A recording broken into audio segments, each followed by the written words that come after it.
Video ini saya digunakan untuk memenuhi persyaratan sertifikasi dosen 2026, yaitu pernyataan diri dosen dalam unjuk kerja perguruan tinggi atau biasa disebut PDD UKT PT bidang pengajaran.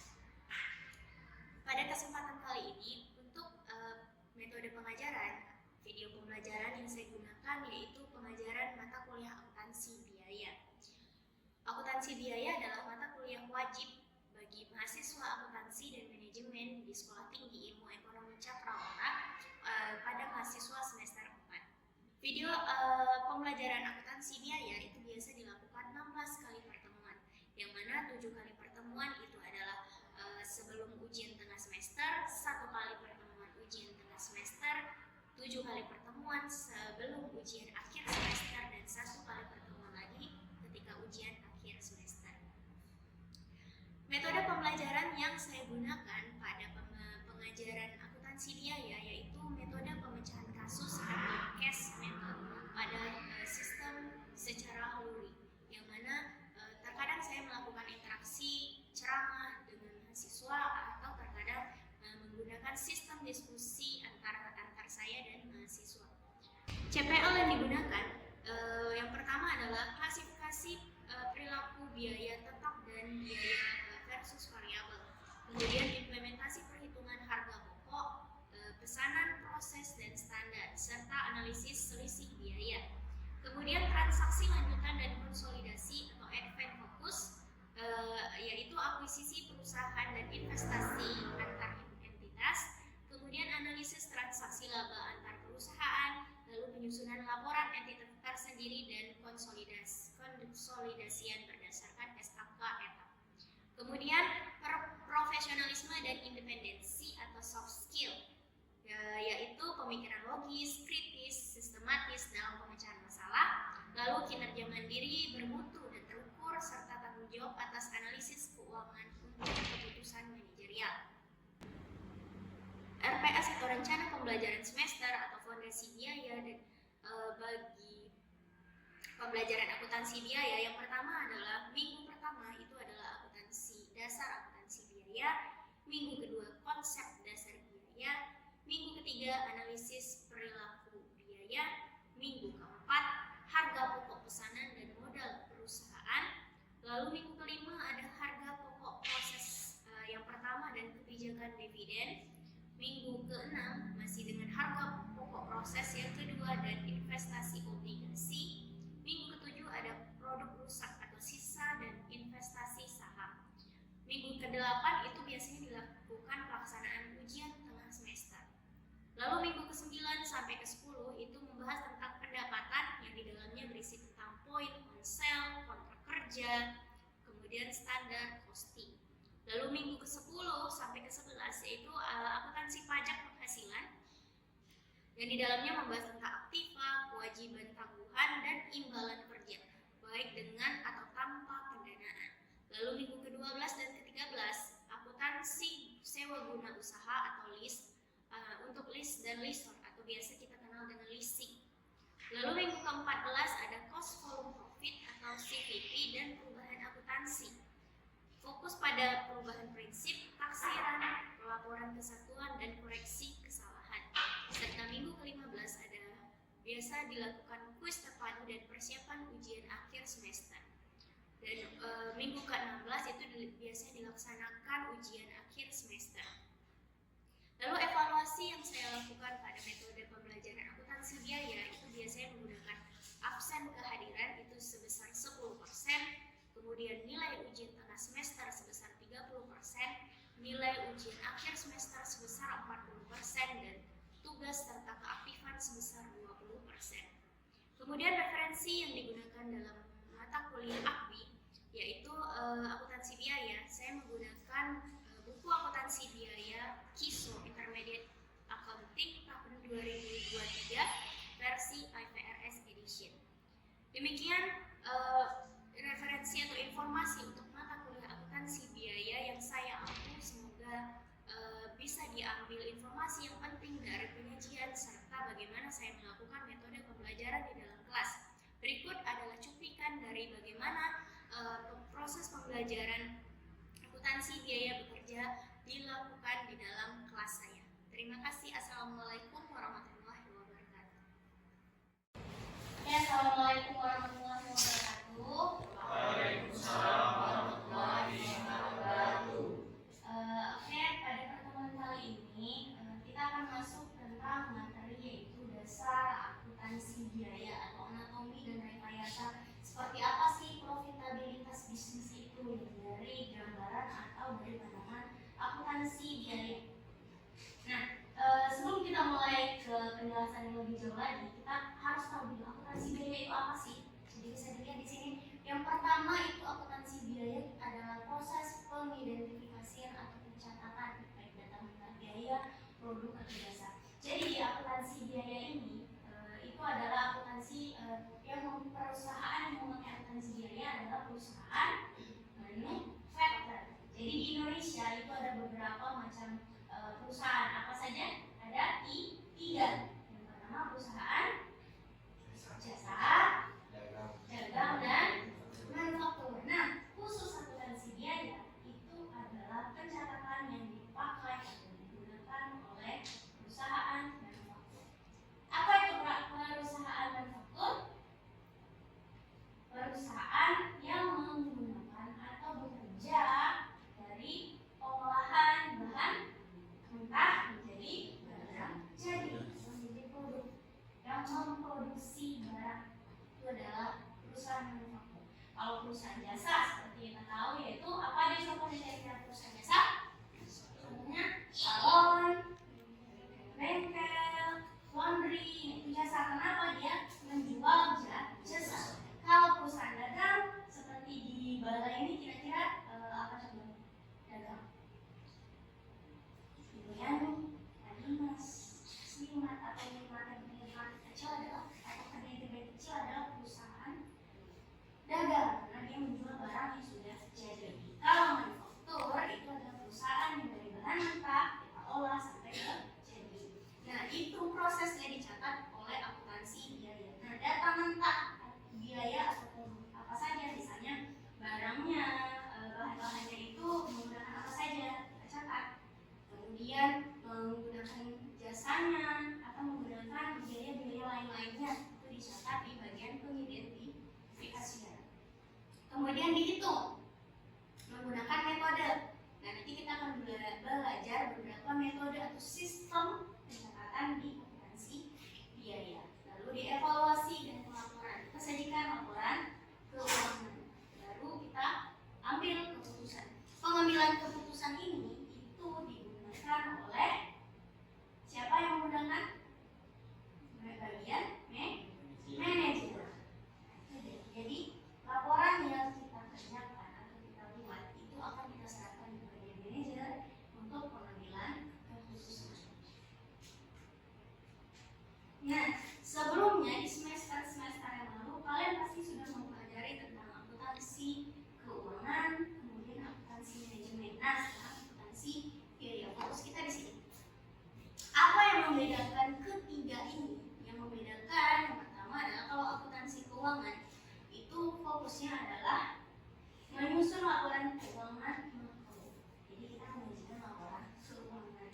Kemudian target audiensnya siapa? Bisa pihak eksternal, bisa pihak internal. Nah, itu pemilik perusahaan, kemudian investor. Fungsi intinya apa? Yaitu pelaporan historis dan kepatuhan. Maksudnya laporan dari transaksi periode yang lalu. Kemudian kepatuhan, perusahaan kita ini mengikuti nggak kepatuhan peraturan perundangan yang berlaku di Indonesia. Nah, kita kesini dulu. Akuntansi manajemen. Fokus utamanya apa? Adalah aspek pengendalian dan strategi bisnis. Sebenarnya masing-masing ini berkesinambungan. Jadi tadi kalau sudah ada laporan keuangan, kita serahkan ke bagian manajer. Nah, manajer akan mengambil pengendalian apa yang akan dilakukan atau keputusan apa yang diambil manajer untuk mengelola perusahaan. Target audiensnya siapa? Internal manajemen, bisa direktur,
menyediakan apa-apa saja yang penting. Kemudian menyediakan data harga pokok produksi dan penjualan dari kita rincian unsur-unsur biaya tadi. Lalu perencanaan dan anggaran sudah kita list nih apa aja yang perlu, baru kita rencanakan. Kita menyediakan informasi dasar untuk perencanaan beban. Jadi setelah kita list, kita buat anggaran. Berapa nih modal yang kita butuhkan, misalnya untuk membuat 10 buah buku, misalnya 10 buah buku, apa-apa saja nih yang perlu kita siapkan.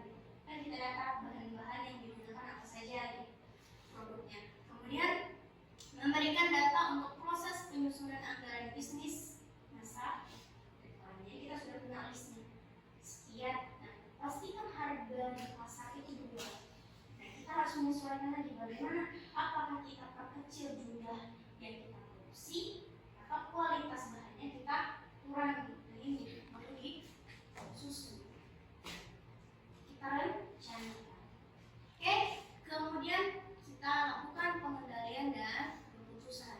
Contohnya itu membandingkan biaya standar atau biaya yang seharusnya dengan biaya aktual. Seharusnya berapa? Misalnya kita ingin membuat kue. Kita ingin membuat kue, bahan utama kue adalah tepung. Di bulan Juni kemarin, bahan sekilo tepung misalnya itu 15.000. Seharusnya memang segitu. Tapi ketika kita membeli tepung di bulan Juli naik menjadi 20.000. Berarti yang 15.000 adalah biaya standar. Biaya aktual atau biaya yang sekarang berlaku itu adalah senilai 20.000. Itu yang membedakan biaya standar dan biaya aktual.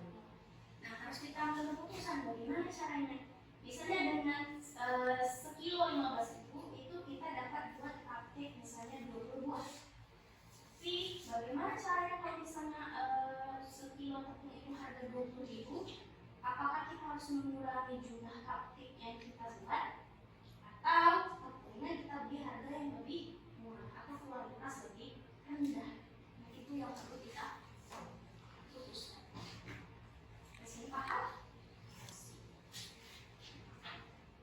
Nah, bisa dilihat siklus strategis manfaat data biaya. Itu yang pasti tadi perencanaan, penetapan aktivitas awal di masa depan, kemudian pengawasan, evaluasi berkelanjutan antara rencana versus pelaksanaan real.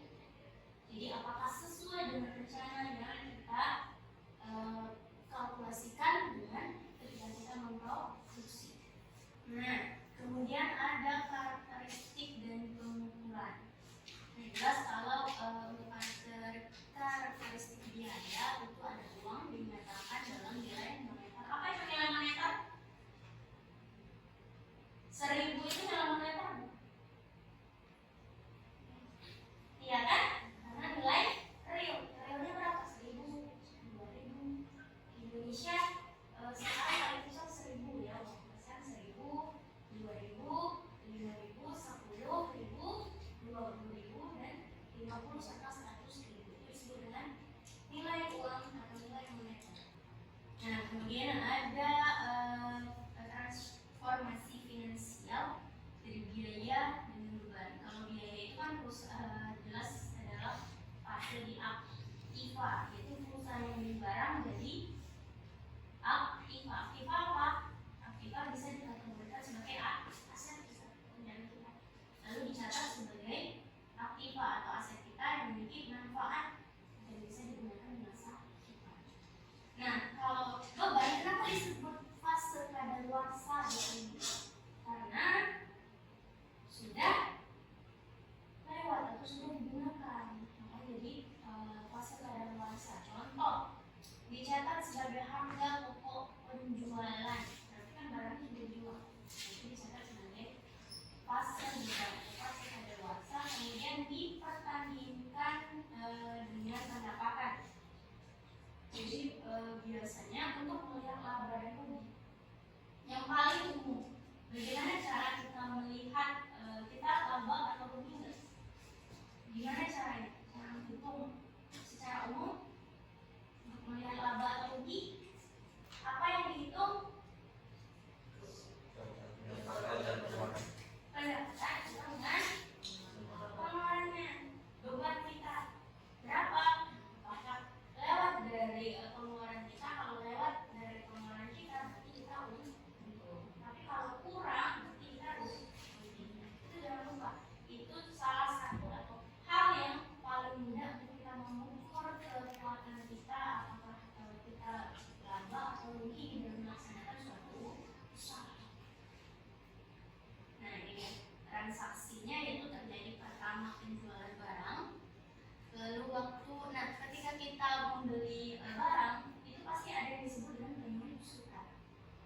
Contoh, ketika kalian membeli barang nih, beli pena, walaupun pena ini tidak kalian pakai, tintanya tidak berkurang, tapi dia mengalami depresiasi nggak? Mengalami kan? Pasti lama-lama isinya mengeras. Atau ketika kalian tulis sudah tidak bisa lagi, padahal kalian tidak pernah menggunakan. Ketika kalian beli, harganya 3.000, bisa nggak kalian jual lagi setahun atau 2 tahun kemudian dengan harga 3.000? Pasti yang mau beli dari bagi aja sini kan malah dipakai, walaupun mereka tidak ngetes jalan enggak itu bagusnya gitu, tapi mereka malah minta pengurangan. Pengurangan itu disebut dengan penyusutan atau depresiasi. Saya rasa kalian nanti akan belajar atau sudah belajar di komentar akuntansi yang semuanya mempelajari ya, baik akuntansi atau manajemen pasti mempelajari komentar akuntansi atau pencatatan dasar akuntansi atau laporan keuangan itu seperti apa, pasti mempelajari. Kemudian ada peristiwa atau kejadian tidak terduga. Nah, misalnya ketika kalian memang produksi barang di suatu perusahaan, lalu kalian ingin memasarkan barang tersebut, tiba-tiba terjadi kendala baik itu transportasinya atau drivernya yang tidak bisa, bahkan ada bencana. Kita tidak tahu bencana di daerah kita bisa suatu saat terjadi. Nah, apa saja yang paling utama dari akuntansi biaya? Itu tadi ada material atau bahan baku, tenaga kerja, dan juga overhead. Nah, dari ketiga biaya ini itu dibagi lagi menjadi dua, ada langsung dan tidak langsung. Nah, kalau untuk bahan itu, kalau langsung yang pertama adalah yang bersentuhan atau yang bersangkut langsung dengan produknya. Misalnya ketika kita ingin membuat meja, dan meja itu bahan utama yang langsungnya apa? Kain, atau mungkin serbuk kain, itu bahan utamanya. Yang tidak menjadi bahan utamanya apa? Ya, cat, pernis, itu kan tidak termasuk bahan utama untuk membuat. Tapi kalau seperti paku, kemudian apa sih namanya, paku atau bagian-bagian lain yang diperlukan dalam proses penegakan kain atau meja ini, itu disebut bahan langsung. Tapi kalau seperti cat, pernis itu tidak, karena mereka hanya pelengkap. Tanpa mereka meja itu sudah tegak. Nah, itu dia. Kemudian tenaga kerja yang langsung dan tidak langsung. Kalau langsung apa kira-kira untuk membuat meja? Orang yang kerja membuat meja tadi sampai jadi meja sampai tegak. Yang tidak langsung, contohnya adalah yaitu orang yang ngecat, orang yang pernis. Mereka tidak termasuk pekerja langsung. Mereka hanya tambahan saja. Kemudian tidak terlibat di pabrik, tidak langsung membuat atau bagian pengawasnya. Mereka kerja, tapi mereka tidak langsung membuat meja tersebut.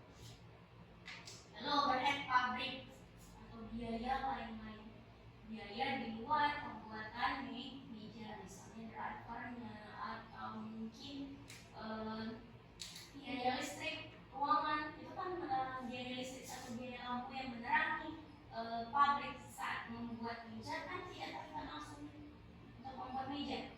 Tapi tanpa adanya listrik dan lampu, kita tidak bisa mengerjakan. Itu disebut dengan biaya lain-lain. Nah, ada yang disebut dengan biaya prima dan biaya konversi. Biaya prima itu adalah biaya utama. Jadi bahan mentah ditambah dengan pekerja itu adalah biaya bahan prima atau biaya prima, biaya utama. Tapi kalau biaya tenaga kerja ditambah dengan biaya lain-lain itu disebut dengan biaya konversi. Nah, perilaku biaya terhadap volume produksi. Ada yang disebut biaya variabel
tetap yang terpaksa dibebankan meskipun pabrik berhenti beroperasi.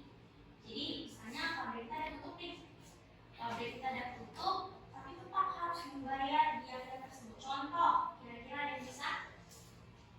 Misalnya kita tutup nih, tapi tetap harus membayar upah pekerja yang sudah bekerja. Terus buat dengan biaya, karena mereka sudah bekerja, tetap harus dibayar. Nah, ada satu biaya berbagai analisa dari ini maksudnya pandangan elemen produknya apa, perilaku volumenya bagaimana, dan proses produksinya seperti apa. Yang tadi sudah dijelaskan kalau produk itu tenaga kerja, bahan, tenaga kerja, dan overhead produk. Kemudian kalau lensa perilaku volume ada tetap dan semi variabel. Yang tadi kalau proses produksinya itu biaya prima atau biaya konversi. Jadi akuntansi biaya bukan sekedar mencatat pengeluaran, tapi merekayasa informasi multidimensi untuk satu tujuan, yaitu mengambil keputusan yang presis. Oke, kira-kira ada yang ingin ditanyakan? Jadi sebenarnya akuntansi biaya ini dasar nanti ada kalian akan mempelajari manajemen keuangan. Masih ada lanjutnya nih. Sekarang semester berapa berarti? 4 kan? Masih ada masih ada sambungan dari akuntansi biaya, bukan akuntansi biayanya. Ini sebenarnya dasar ekonomi atau kalian kenal dengan kurva penerimaan, penawaran. Pernah belajar ekonomi? Yang ekonomi asli sini siapa yang SMA ekonomi? Pernah belajar kan kurva penerimaan, kurva penawaran ini? Bisa nggak Bu kalau misalnya ini kan ke kanan nih, bisa kan jadinya turun ke bawah? Bisa. Misalnya total biayanya itu kecil, tapi volume produksinya besar. Bisa jadi misalnya kayak gini. Nih, sejajar tuh, misalnya total biayanya 20.000, kemudian volume produksinya di 20.000, volume produksinya misalnya dapat 15 buah gitu. Nah, ketika total biayanya turun menjadi 10.000, ternyata kita bisa menghasilkan lebih. Jadi atau misalnya jadi gini.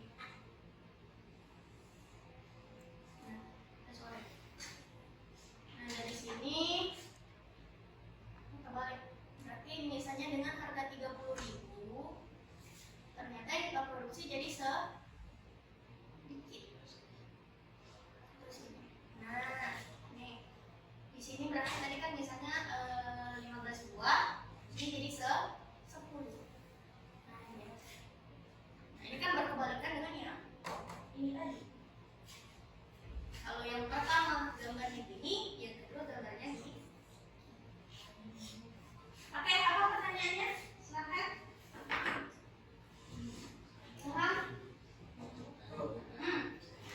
Bagaimana cara kita hitung tahap volume produksi?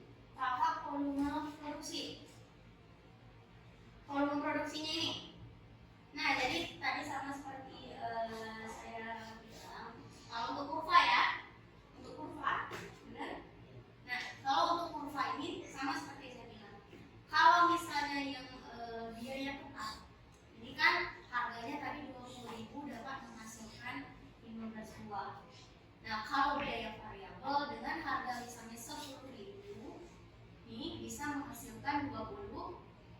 Bisa nanti kan gambarnya seperti ini. Nah, volume produksi ini kita ukur dari